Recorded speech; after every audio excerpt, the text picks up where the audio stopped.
Assalamualaikum warahmatullahi taala wabarakatuh dan selamat malam ya.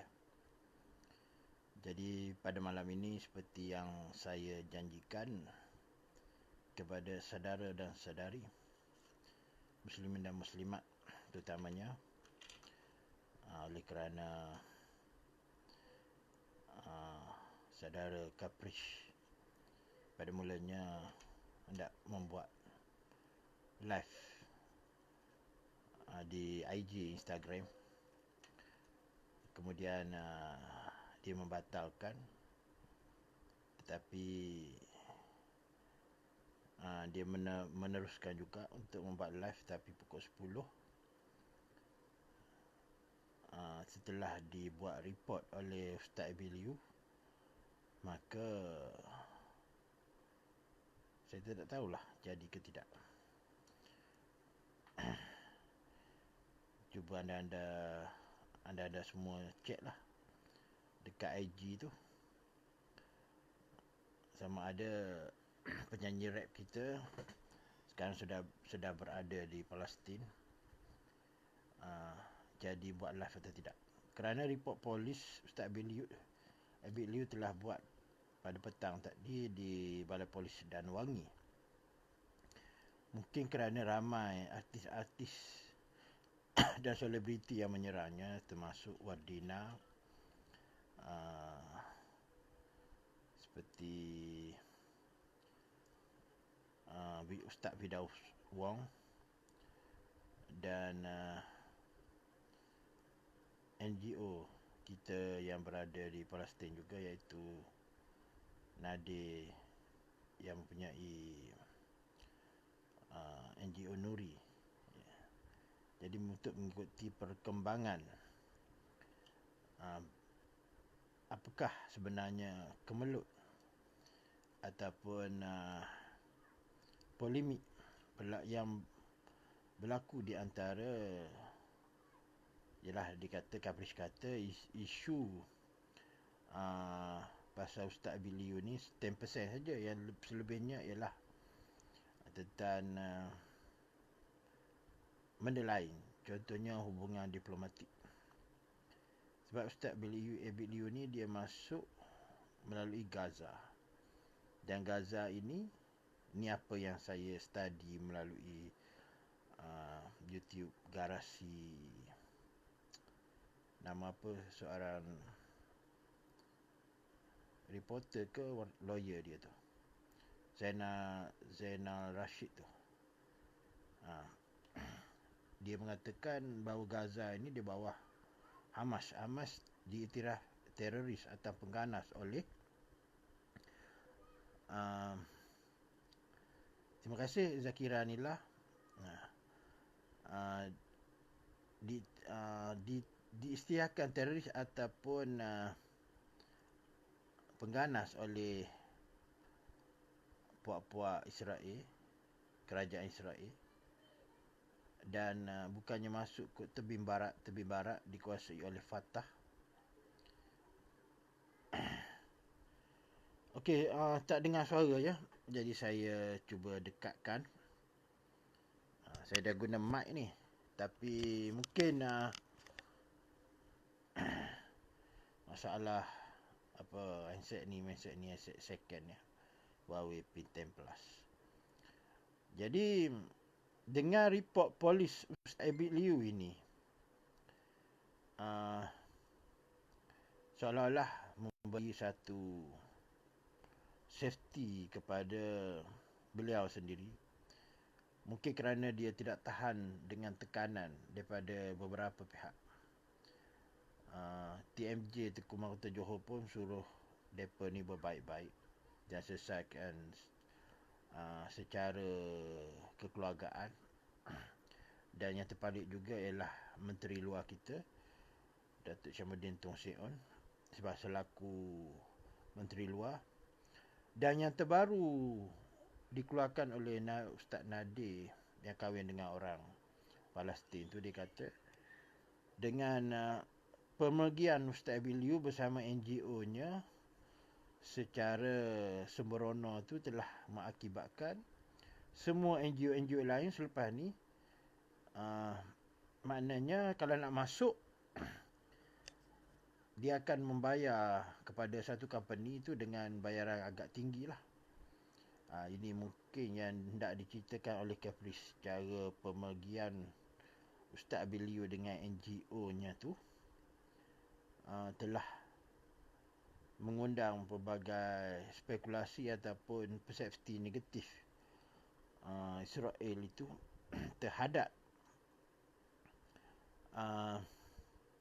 NGO-NGO. Kerana mengikut Zainal Rashid dalam YouTube Sidang Garasi tu, dia kata dia masuk dulu sewaktu medsos ni tiada. Dia macam ada lapisan dan ditanya ataupun diminta menulis dokumen dengan soalan yang sama dikemukakan. Jika seorang tu didapati tidak tally jawapan dia di antara stesen dengan stesen soal jawab itu, maka tidak dapatlah contohnya NGO tu nak masuk ke dalam kawasan yang dikatakan tebing barat ataupun Gaza itu. Biasa ke tebing barat lah. Dan sebenarnya tiada istilah bagi Zainal Rashid yang owner kepada sidang Garasi tu. Dia kata tak ada istilah pergi ke Palestin, tak ada. Kerana kalau ditengok dari segi tempat transit tu, sebenarnya pergi ke Israel. Seolah-olah Palestin ni berada di tengah-tengah. Seolah-olah kepulauan lah. Jadi sewaktu itu dia kata di Jepun tu ada satu gerakan untuk membebaskan Palestin ataupun solidariti untuk Palestin. Jadi dibiarkan orang-orang Jepun ni, ada beberapa orang, silap saya dalam 3-4 orang lah, dibiarkan daripada pagi sampai ke malam baru dia kerajaan Israel ataupun askar yang ditugaskan untuk menemu bual atau menemu duga Jepun itu, rakyat Jepun itu, maknanya balik saja, tidak dibenarkan. Bayangkan dia punya penyiasaan batin itu. Dia main perang psikologi. Kerana apabila berlaku satu serangan ataupun intifada, maka tujuh-tujuh lampu akan menyala, ikut Zainal Rashid tu. Jadi saya baca dekat Anatahu tadi, fanpage Anatahu yang blog pembangkang, dia letak highlight headline tajuk tadi. Dia kata maknanya episod Abilio ni akan berpanjangan kerana telah dibuat report, dan bukti Ustaz Firdaus Wong tu dengan Ustaz Firdaus Wong tu ada bukti yang dia belum kemukakan, diutarakan. Dan kita tahu Ustaz Abilio ni dia ada dana daripada sumber YouTube dia. Maknanya yang subscribe tu puluhan ribu subscriber, dan dia ada juga Pasaraya atau Emporium kalau tak silap saya, walaupun benda tu baru. Dan ada sumber-sumber yang mengatakan ni khabar angin sajalah. Sebab saya kena berhati-hati bercakap kerana Ustaz Abilio dah buat report. Jadi saya tidak mahu termasuk dalam apa yang dikatakan mengganggu sensitiviti Ustaz Abilio. Yang diberitakan oleh Wardina lah kalau tak salah saya. Dan saya dapat tahu daripada member saya juga. Seolah-olah ada dari segi kewangan lah, dari segi kewangan. Sebenarnya apabila satu NGO ni menerima dana daripada orang awam ataupun syarikat-syarikat private, 30% tu dia boleh ambil. Dia boleh ambil mengikut peraturan atau law negara kita. Maknanya ada sekolah tahfiz, pusat tahfiz. Contohnya dia derma RM100. Contohnya saya derma pada pusat tahfiz RM100, RM30 tu owner tu boleh ambil. Dia macam amil zakat jugalah. Amil zakat tu dia ada bahagian dia. Dipanggil wang pengurusan. Jadi tu tak salah lah. Cuma yang orang ada heboh pasal audit tu lah. Audit tu ada ke tidak. Dan yang viral lagi ialah pembantu dia tu. Pembantu kepada Ustaz Biliu tu. Nama apa tu? Yang baru first dose vaksin.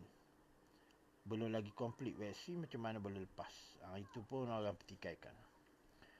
Dan jangan bermain, maknanya jangan memandang enteng ya pengaruh Ustaz Biliu kat Malaysia ni. Cukup popular, cukup disegani, cukup dihormati. Kalau kita tengok dua isu kan, di antara Ustaz Biliu yang diserang oleh Ustaz Abu Syafiq, iaitu Timbalan Presiden Ahli Sunnah wal Jamaah. Sampai Ustaz Abu Syafiq itu meletakkan jawatan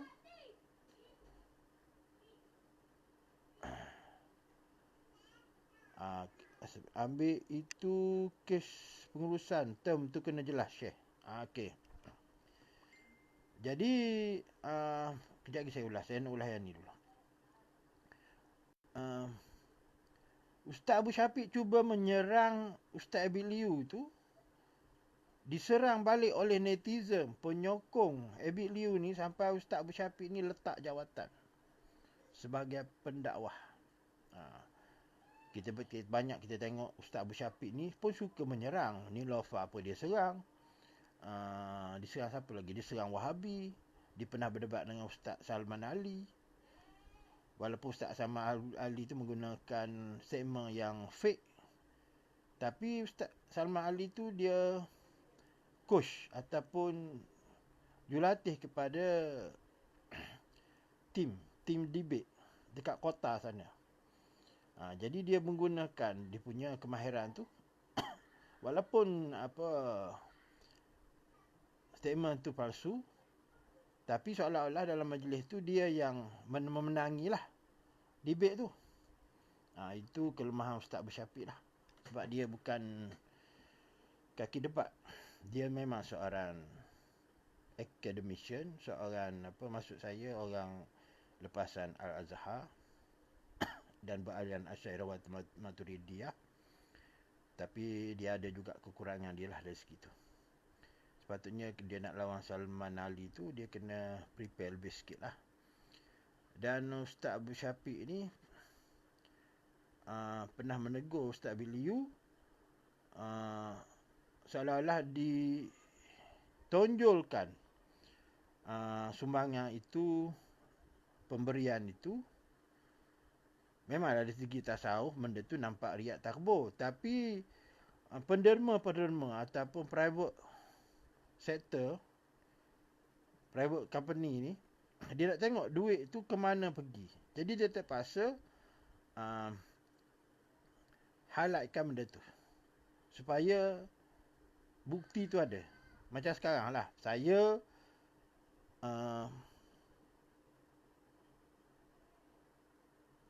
nak cerita pasal Ustaz Abu Syafiq.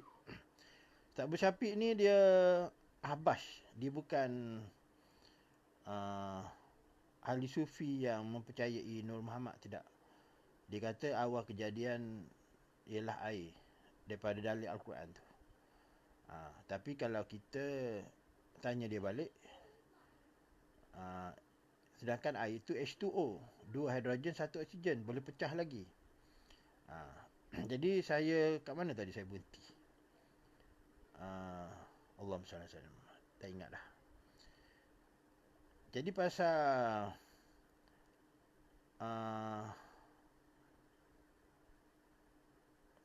apa? Audit tu tadi. Audit tu tadi, kalau LHDN dia nak lah audit tu.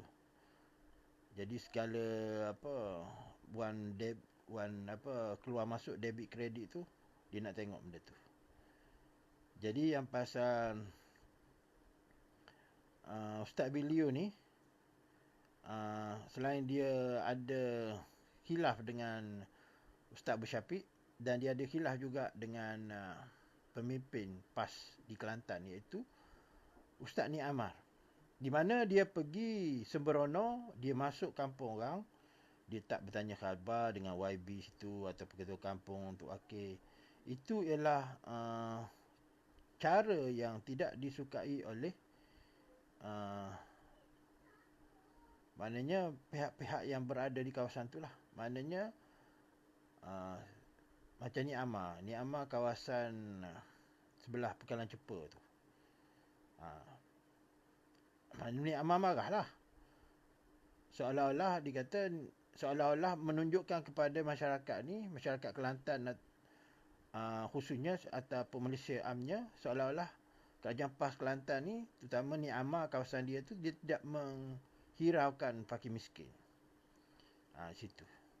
Jadi bertembung pula di antara Walaung ataupun Walaung Tik dengan penyokong Habib Liu ni.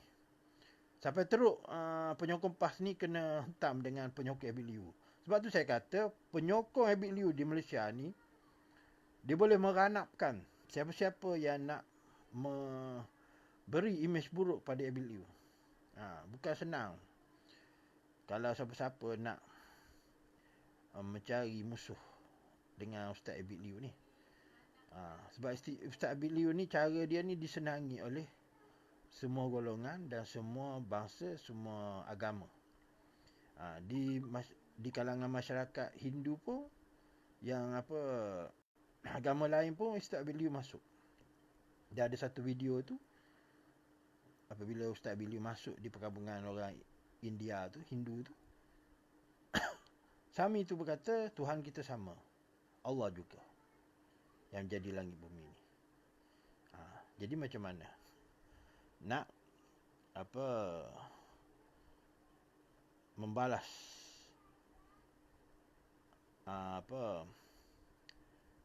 sapaan si Sami Hindu tu.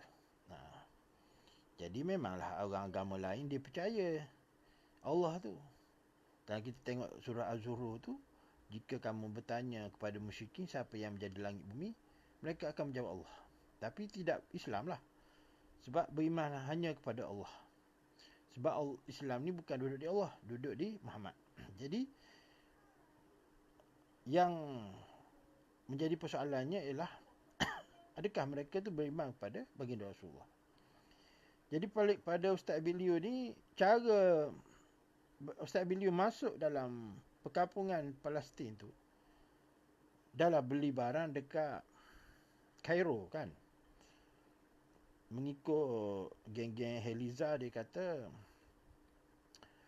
sepatutnya merancakkan kegiatan ekonomi di Gaza, bukan beli barang di negara Mesir, di negara lain.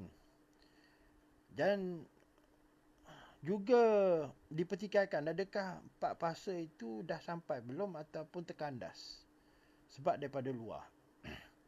Ini menjadi persoalan. Dan sepatutnya Ustaz Habib Liu ni dengan NGO-nya, dia pergi bertanya khabar dulu kepada Nuri tadi, NGO Nuri tadi, ataupun siapa-siapa yang ada macam Ustaz Nadir, NGO yang di sana, yang berada di sana dah. Jadi macam ni lah, kita nak pergi serbu kampung orang ni, kita kena cari kepala dia. Mana Ustaz Habib Liu dia kurang dari segitu. Itu yang mungkin nak disampaikan kepada Ustaz Habib Liu. Bukan orang kecam PR dia, personal dia, tak. Personal dia tu semua disenangi oleh golongan masyarakat. Itu pendapat saya lah.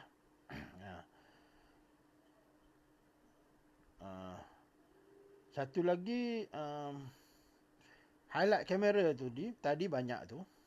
Jadi telah memberi kesan kepada masyarakat Palestin di mana apabila terlalu banyak kamera duduk highlight kawasan yang Ustaz Biliu bagi tu, mungkin akan menyebabkan safety dari segi rahsia tempat itu terdedah kepada pihak Israel. Jadi dia orang tak nak benda tu. Sebab tu kata bahaya. Banyak Ustaz Biliu buat kerja yang membahayakan diri dia dan orang lain lah. Contohnya dia pergi ke kawasan Eskom Sabah tu, boleh saja dia tinggal kepada pihak-pihak yang terbabit di sana untuk disalurkan kepada contohnya Asnaf yang 8. Tapi dia tak nak. Dia nak pergi bagi sendiri. Sedangkan kawasan tu kawasan yang berisiko lanun. Itu yang menjadi kegusaran ataupun kata dia tidak ikut protokol sangatlah Ustaz Biliu ni. Sebab dia percaya Allah bersama dengan kita, Allah ada. Jadi Allah yang jaga keselamatan kita. Betul lah, memang pegangan dia betul-betul lah. Tapi undang-undang satu tempat atau negara tu, kita pun kena senang kita ikut syariat jugalah. Tak boleh kita pakai hakikat saja. Tu maksud saya. Jadi bukan benda ni lah yang hendak disampaikan oleh Caprice dan kawan-kawan dia, tapi disalahertikan oleh penyokong-penyokong Abid Liu. Bagi penyokong Abid Liu ni, Ustaz Abid Liu ni tak boleh disentuh langsung. Saya bukan menyebelahi Ustaz Abid Liu dan bukan menyebelahi Caprice, sebab Caprice pun pernah pergi talaki dengan Ustaz Abid Liu. Cara-cara untuk menunaikan solat taubat apa semua kan. Ada gambar dia.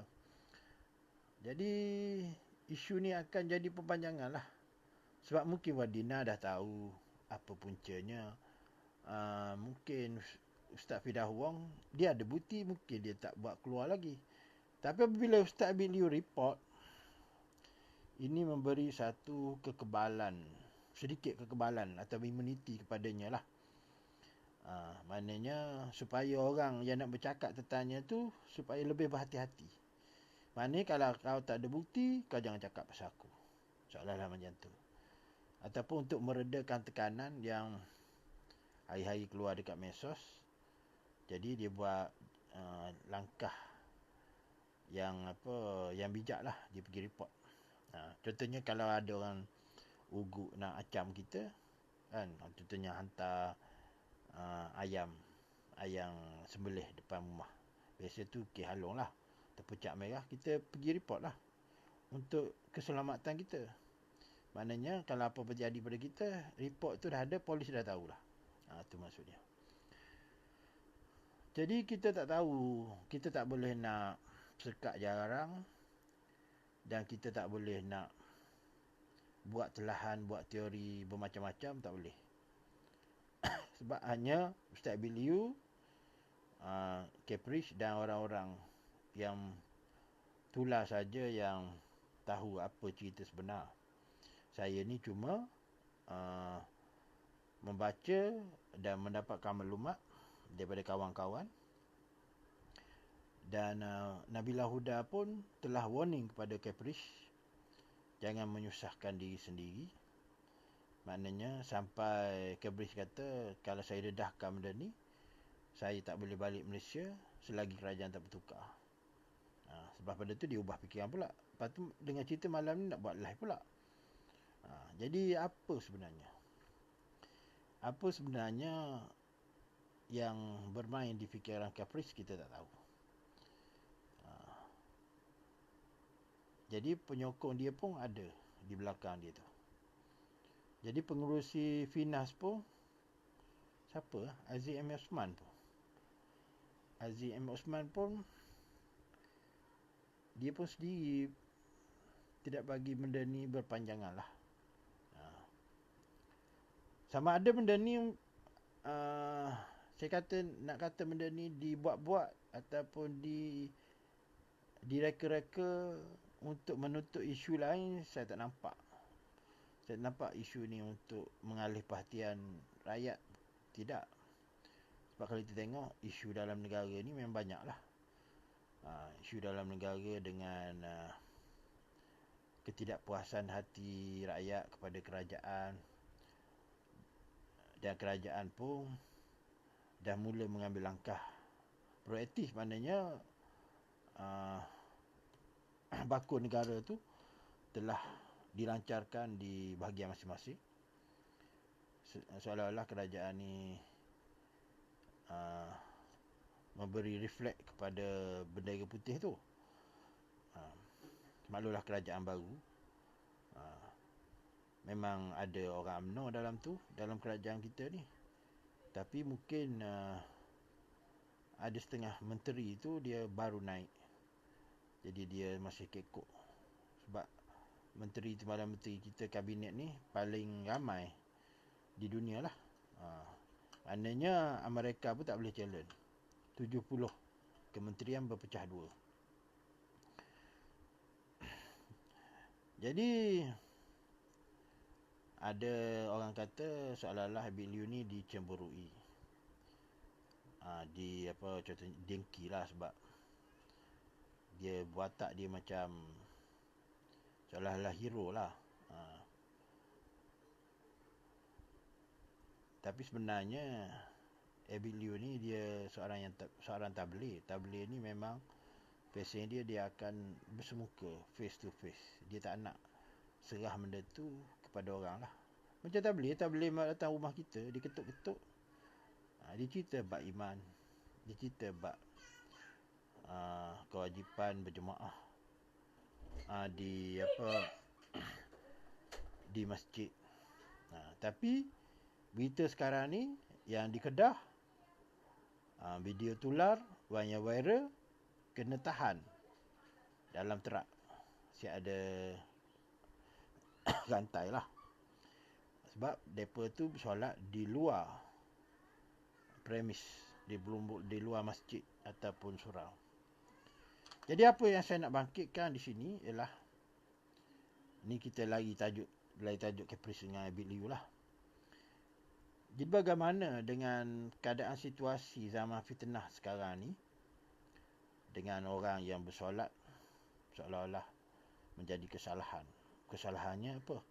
Sebab tidak ikut SOP. Kalau solat hari raya di sini, tempat saya ni, alhamdulillah lah. Maknanya tidak sampai saya kena solat di luar perkarangan. Kalau solat Aidilfitri hari tu, memanglah saya pergi tu tak boleh masuk. Hatta AJK masjid pun terpaksa balik. Tu bukan AJK saja, bukan jawatan di AJK tu. Orang tua tu, Haji Mahidin tu, rasa bendahari ke? Kalau tak bendahari pun timbalan. Jadi dia sendiri pun tak boleh masuk sebab kuota dah cukup masa tu.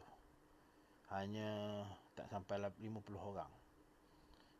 Rasa dalam bawah 30 orang lah. Dengan solat Jumaatnya tak boleh solat di masjid. Jadi bagaimana kita nak solat Jumaat di rumah? Kalau ikut syariat, solat Jumaat itu wajib ada 40 orang. Itu kita belajar di sekolah rendah. Tapi bila ada pandemik COVID-19 ni, ada pula kaul pendapat yang mengatakan solat Jumaat itu boleh dengan 12 orang. Solat berjarak, kalau kita tengok dalam gambar kat Facebook tu, solat berjarak di masjid dekat KL ke Selangor. Tapi reporter yang ambil gambar tu langsung tak jaga SOP. Dan ada yang tular tadi, pergi ziarah kubur kena 2,000 compound, sedangkan MB Kedah kena denda 1,500. Jadi sinilah rakyat melihat bahawasanya ada kasta ataupun double standard di antara VVIP dengan kita rakyat marhen. Ini yang rakyat petikaikan. Mengapa nilai value itu tidak sama di antara orang kayangan dengan orang bawahan. Dan kalau kita tengok lagi,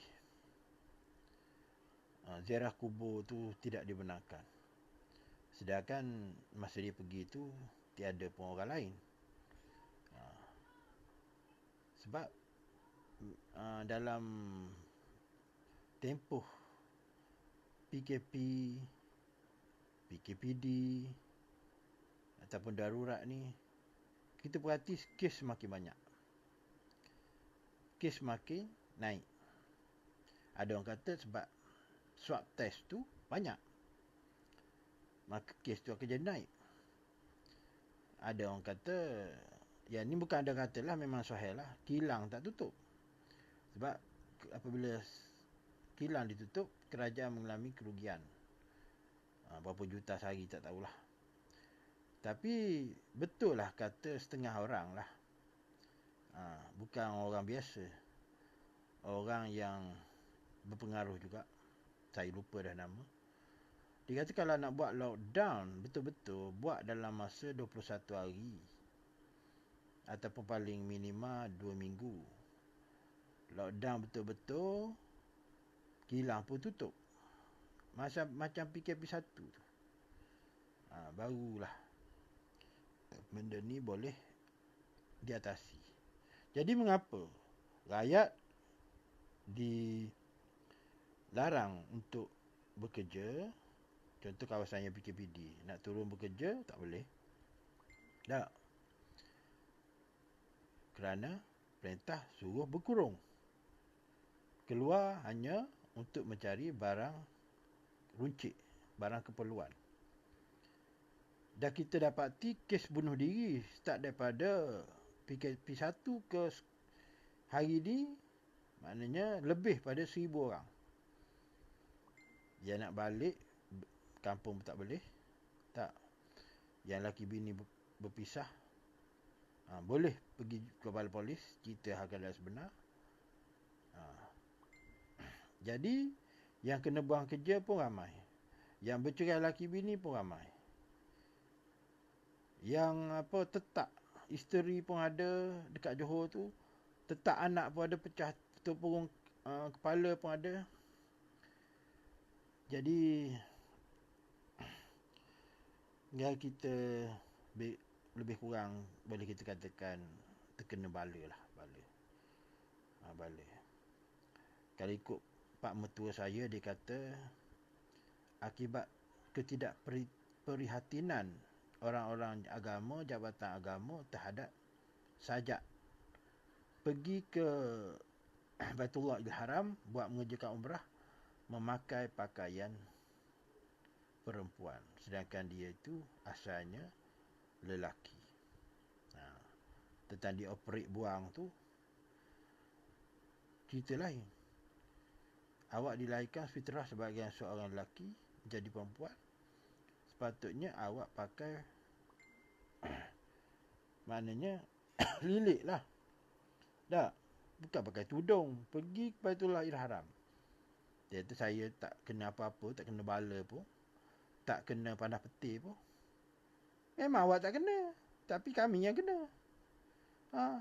Kes hari tu dah menurun daripada SAR. Tapi akibat kerakusan pemimpin kita hendak menawan Sabah, diadakan PRN Sabah. Tak ada masalah nak adakan PRN Sabah, tapi janganlah dibawa orang-orang Semenanjung, juak-juak UMNO dan Bersatu pergi berkempen di sana. Kerana masuk dalam kapal terbang tu, virus tu di tempat yang sejuk, masuk dalam aircon lagi, berjangkit kepada passenger. Yang tu kes kita akan ada mencanak naik. Dan Facebook saya, Pencuri Baghdad, telah di-ban selama sebulan lagi. Baru ni kena dah sebulan. Lepas tu sempat lah post pasal yang saya kena ni, pasal ivermectin lah. Saya post YouTube seorang lecturer, saya rasa. Lecturer sebuah IPTA. Tak ingat lah USM ke UKM. Ada, dekat WhatsApp pun ada. Saya post dekat Facebook. Dia kata menyalahi community standard. Maka Facebook saya di-ban selama sebulan. Betapa sensitifnya, kita kata Mark Zuckerberg lah, Yahudi ni, dengan ivermectin. Dan kalau kita tengok di kes di India, mencanak naik, dan doktor-doktor perubatan di sana melanggar ratifikasi WHO, sanggup bagi ivermectin kepada rakyatnya. Di Malaysia masih lagi dalam kajian. Jadi harga ivermectin ni RM2.5 satu papan dan melonjak kepada RM400. Dan saya dapat tahu mana-mana farmasi atau kedai-kedai haiwan yang ada menjual ivermectin ni dirampas. Dan banyaklah rumus mengatakan bahawasanya ivermectin palsu akan dipasarkan, dikeluarkan, ataupun yang dirampas tu akan dijual balik. Mana kita tahu. Tapi bukan dengan harga RM400 lah, mungkin turun lagi lah. Tapi ada sebab jugalah kerajaan rampas. Sebab vaksin tu tak sampai 80% lagi. Apabila orang dah guna semua ivermectin, tak lakulah vaksin tu, sedangkan kerajaan dah keluarkan duit. Bukan sikit duit, banyak untuk membeli vaksin tu. Dan saya fahamkan ivermectin tu daripada daun semambu. Yang P. Ramlee buat lagu dalam Nasib Doremi tu. Acik-acik buka pintu tu. Jangan takut kepada tongkat semambu tu. Yang inilah. Jadi sampai bila pandemik ni akan berakhir, dan sekolah pun akan dibuka secara berperingkat-peringkat, start daripada 1 September ni. Ada orang kata lepas Raya Haji ni, mungkin tingkatan 5 dululah yang tahun peperiksaan tu dulu buka. Dan tahun-tahun lain tu akan follow up selepas tu lah. Akan dibuka selepas pada tu. Jadi dengan situasi sekarang ni, macam saya ni kawasan Felda, tak ada masalah. Dia orang ada sawit 10 ekar. Jadi kalau tak ada pun, maknanya 400-500 tu dalam tangan. Dia orang ada hasil. Jadi masa harga buah melambung baru ni, dekat 1,000 juga, 900 satu tan. Tapi bagi yang ada warung, yang kerja jual pasar malam, yang kerja buka gerai, ataupun orang kampung bolehlah dia kembali pada zaman Jepun lah, bercucuk tanam ataupun tanam ubi kayu. Kalau daun kesum tu bolehlah ambil di alo-alo. Masalahnya yang rumah flat ni, yang rumah flat ni, kalau tak ada orang bantu, kalau tak ada, sebelum pada ni lah, sebelum pada kerajaan buat bakul negara ni, memang dah ada talian hotlink tu. Tapi apa boleh bantu dengan memberi nasihat, bercakap-cakap, sedangkan orang nak makan pun, kalau bujang senang. Kalau ada anak bini, satu flat tu, semua bertukar dalam rumah tu, anak nangis nak makan, susu anak pun, nak beli pun, dah kerja tak boleh, tak nak turun tak boleh. Kalau keluar saja, lebih pada kilometer lah, dia ada radius dia tu. Kalau PKPD lagilah, ada kawat berduri tu. Compound, tak, bukan kecil-kecil anak, 1,500 Tengoklah kesalahan apa. Tak pakai mask ke, tak scan MySejahtera ke. Kalau awak pergi berdua, contoh pergi dengan pasangan, kalau scan seorang lagi tak scan, kena juga. Dan video tular baru ni, yang seorang pemuda tu, dia pergi isi minyak, dia keluar tak pakai mask, face mask. Betulan polis ada kat situ. Memang dia saman lah compound. Dan kena ingat polis ni, dia pun menerima tekanan daripada ketua balai. Maknanya, dia keluar tu, dia tetapkan dah berapa kena compound. Jadi dia tak ada tak langsung. IC, tulis kesalahan apa, bagi. Masalah nak kurangkan compound tu, kena pergi bincang lah. Macam tu. Jadi, dengan keperitan atau kesusahan rakyat sekarang ni, macam mana kita nak meredakan? Jadi, meredakan keseseraan rakyat. Kita kena balik kepada agama lah. Kalau awak pernah dengar cerita seorang ustaz tu, dia pergi dalam hutan. Dia ada tengok makcik seorang ni berniaga goreng pisang. Dalam hutan, mana ada orang pergi. Tapi dia tengok makcik tu baru je keluar, beberapa jam, dah habis dia jual goreng pisang. Jadi ustaz tu tanyalah makcik tu. Saya lupa nama ustaz tu. Tapi benda ni pun viral video ni. Tanya makcik, macam mana makcik ni berniaga turun lambat, tapi habis awal? Saya tengok makcik bawa goreng pisang ni banyak. Pisang untuk digoreng ni banyak, tapi dah habis.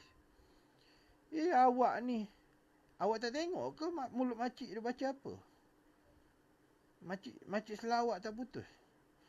Jadi, ustaz-ustaz dia pesan, habib-habib pesan. Bagi yang perasan lah. Bagi yang terlepas pandang, memang dia tak perasan benda ni. Berselawat. Akhir zaman ni berselawat. Contoh macam saya. YouTube saya dah viral. Naik ranking ke atas. Wahabi masuk komen pun banyak. Yang hantam saya pun banyak. Tapi hari-hari, boleh katakan hari-hari, orang WhatsApp saya, sebab ada minta nombor telefon kat YouTube saya tu. Nak nombor telefon, saya bagi. 2 nombor saya bagi. Dia PM. Yang ada asas tu ialah dia nak mari datang muzakarah. Yang tak ada asas ni, dia nak belajar. Saya kata kalau nak belajar, kena bai'ah. Jadi, ada seorang abang tu, dia pergi dekat balai polis, dia minta,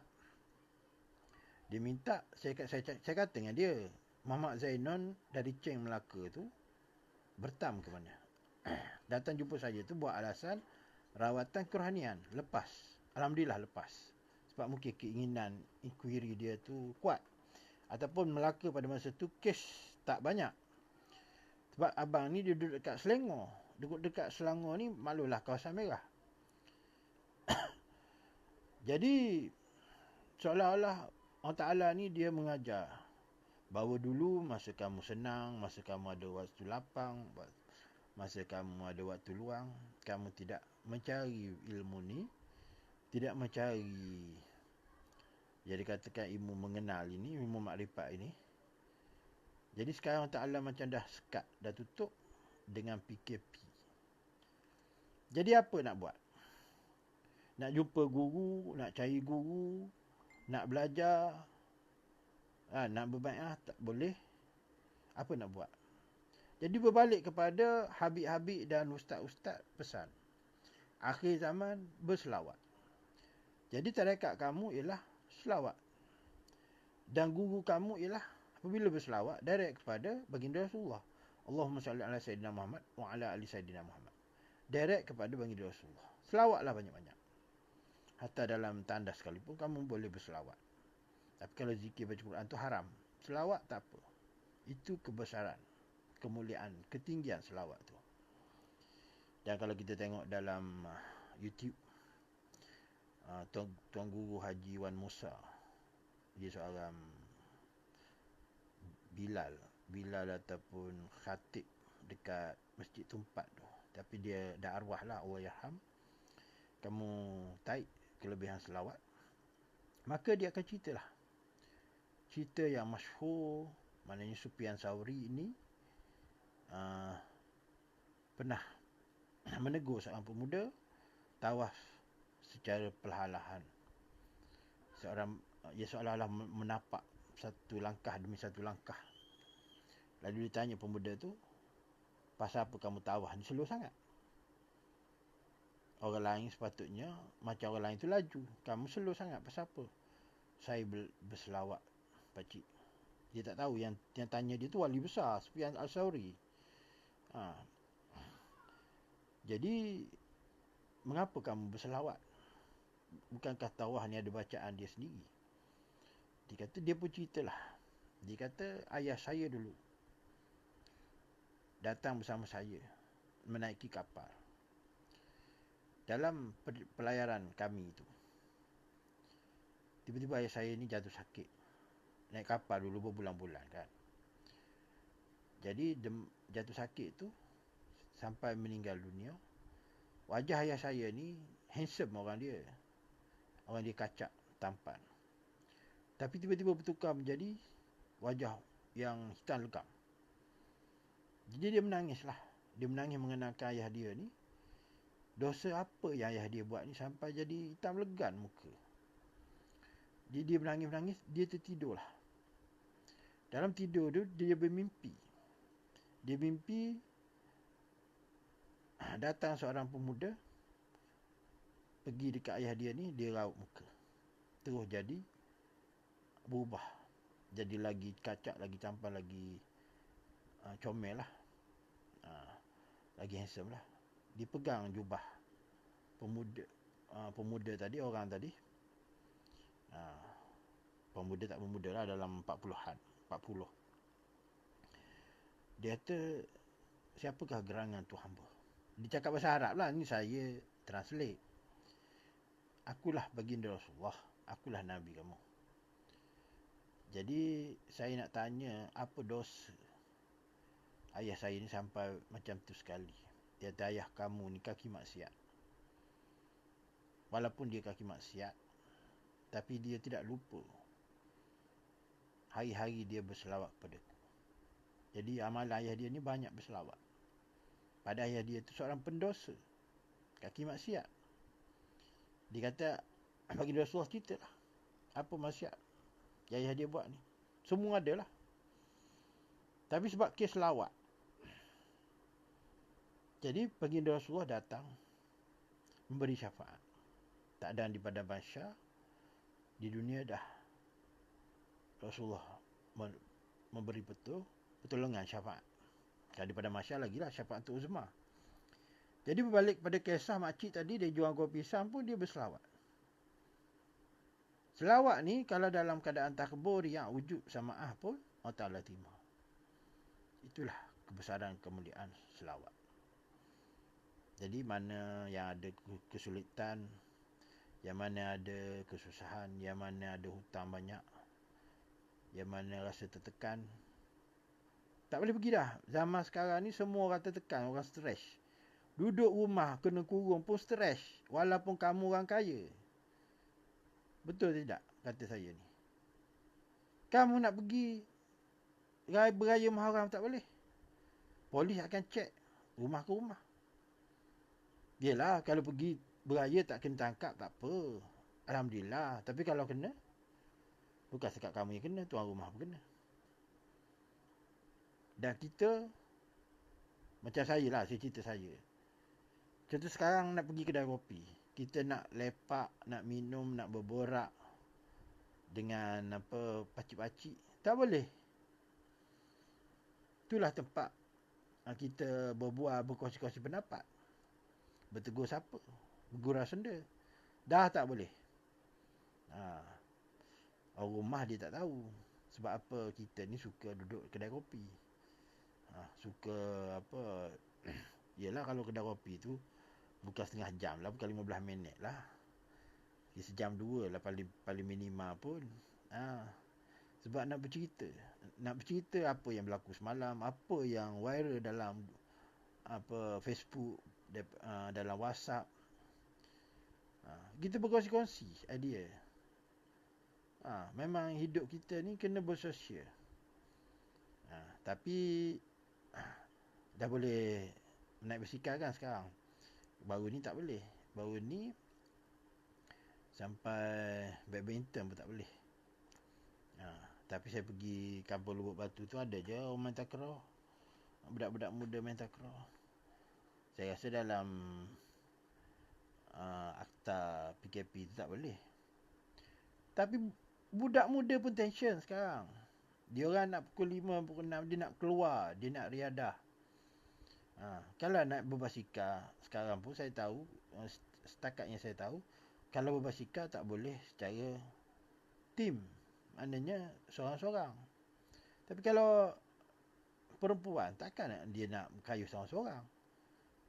Kalau ada penagih dadah tengah jalan, mesti dia orang kacau. Sebab tu dia nak berkumpulan juga. Kadang-kadang husband dia escort teman. Sebab saya tahulah kawasan saya ni, malam orang duduk terawih pun duduk kayuh basikal. Jadi kita tak boleh nak kata orang yang kayuh basikal tu teruk. Kalau kita sendiri orang surau, kita tak boleh nak kata orang.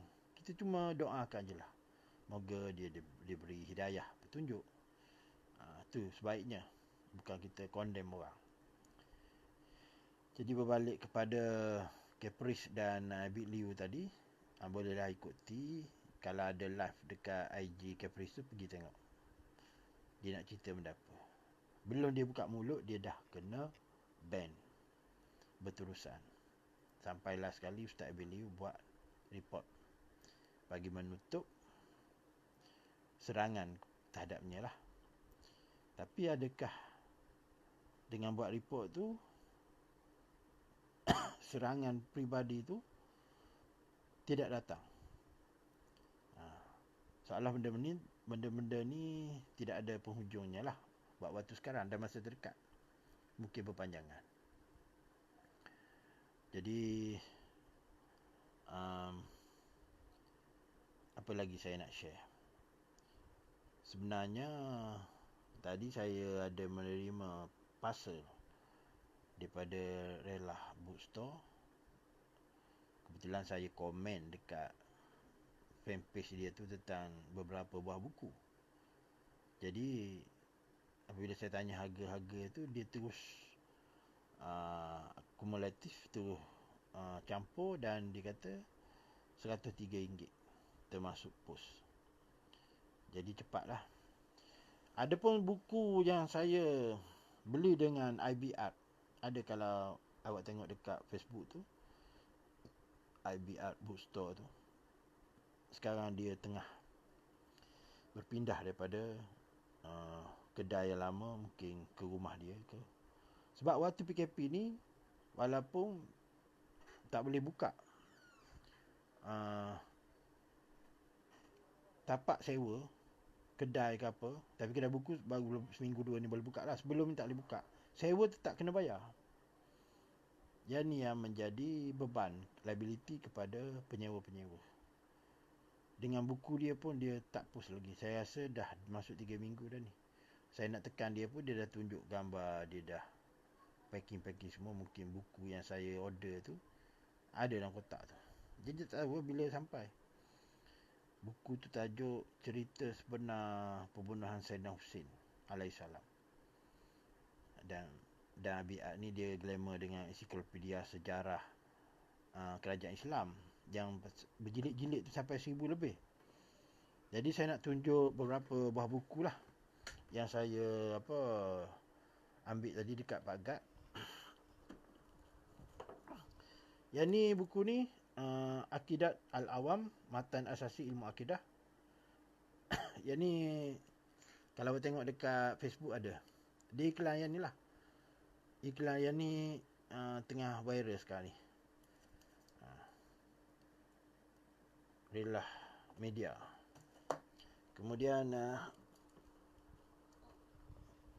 Jalan Hidup Sunang Gunajati ataupun Syekh Hidayatullah. Pengarang dia Dr. Eman Suryaman MM. Kata pengantar Profesor Dr. KK Said Akil Siraki MA. MA ni master lah. Sejarah faktual dan filosofi kepimpinan seorang pendeta raja. Salah seorang Wali Songo lah. Kemudian tasawuf dan tragedi. Ni mungkin dia nak cerita pasal Al-Halash. Masuk Al-Halash kena bunuh. Kritik kebudayaan perspektif Syed Muhammad Nakib Al-Atas oleh Ismail Al-Alam. Dan yang ni sedap. Yang ni tajuk kontroversi. Manunggaling Kawula Gusti ataupun Wahdatul Wujud. Jadi itu sajalah. Untuk malam ini saya akan sambung kembali lah siri pengajian kitab Ihya Ulumuddin tu. Jilid pertama tak habis lagi, masuk bab puasa sunat. Jadi saya sudahi dengan lafaz yang mulia. Wabillahi taufiq wa hidayah. Wassalamualaikum warahmatullahi taala wabarakatuh.